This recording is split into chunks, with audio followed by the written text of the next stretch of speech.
શ્રી ગોકુલનાથજીની વધાઈ। રૂક્મિણી જાયો વલ્લભલાલ, અવગહન સુધી સાતે, શુભ દિન અતિ પ્રકટ્યો, ભક્તન કો પ્રતિપાલ। कौन सुकृत कीने, श्री विठ्ठल गोकुलनाथ निहार्यो बाल। वृंदावन को चंद उदय भयो, भक्त जनन को है प्रतिपाल। આજે માક્ષર સુદ સાતમનો પરમ મંગલ દિવસ છે। શ્રી ગુસાઈજીના વહુજી શ્રી રૂકમણીજીની કુખે લાલનું પ્રાકટ્ય થયું છે। અડેલમાં સંવત 1608માં પ્રગટેલ શ્રી ગુસાઈજીના આ ચતુર્થ લાલજીને સૌએ વલ્લભ કહીને બોલાવ્યા છે।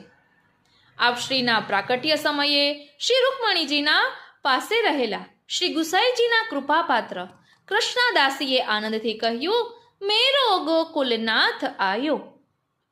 તેથી બાળકનું નામ શ્રી ગોકુલનાથજી પડ્યું, પરંતુ ઘરમાં તો સૌ તેમને વલ્લભ કહેતા।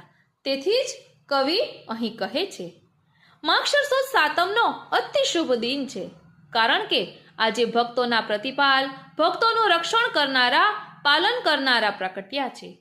આપણે સૌ જાણીએ છીએ કે શ્રી ગોકુલનાથજીએ પુષ્ટિ માર્ગીય વૈષ્ણવોના બે પવિત્ર ચિહ્નો તુલસીની માળા અને ઉર્ધ્વપૂર્ણ તિલક માટે બાદશાહ જહાંગીર અને ચિદ્રુપ સંન્યાસી જેવાઓનો સામનો કરી માળા તિલકનું રક્ષણ કર્યું હતું, જેના પ્રતાપે આજે આપણે નિર્ભય રીતે આ બે ચિહ્નો ધારણ કરી પુષ્ટિ માર્ગીય વૈષ્ણવ તરીકે ગૌરવ લઈ શકીએ છીએ। મેઘશ્યામ વર્ણના વિશાળ લલાટ અને અણીદાર નેત્રો ધરાવતા આ સુંદર બાળકને નિરખી ભક્તોને પ્રશ્ન થાય છે કે શ્રી ગુસાઈજી પ્રભુચરણે કેટલા સુકૃતો સુંદર કાર્યો કર્યા હશે કે આવા ગોકુલનાથજી જેવા બાળક એમને પ્રાપ્ત થયા। કૌન સુકૃત કીને શ્રી વિઠ્ઠલ ગોકુલનાથ નિહાર્યો બાલ। આજે વૃંદાવન ચંદ એવા પ્રભુ જાણે સાક્ષાત પ્રગટ થયા છે। શ્રી ગોકુલનાથજીને એમના ભક્તો શ્રીજી કહેતા અને પૂર્ણ પુરુષોત્તમ શ્રી પ્રભુનું સ્વરૂપ જાણી ભક્તિભાવથી વંદન કરતા। વૈષ્ણવો ઉપર આપશ્રીને અત્યંત પ્રેમ હતો। દરરોજ રાત્રે ભગવદ્ વાર્તા કરતા અને વૈષ્ણવોને શ્રી વલ્લભના સુબોધિનીજી 84,252 વૈષ્ણવોની વાર્તાઓ વગેરે સમજાવતા। મીઠી વાણીમાં હાસ્ય પ્રસંગો કહી સતત વચનામૃત કરતા। આપના અનેક હાસ્ય પ્રસંગો અને વચનામૃતો પ્રસિદ્ધ છે।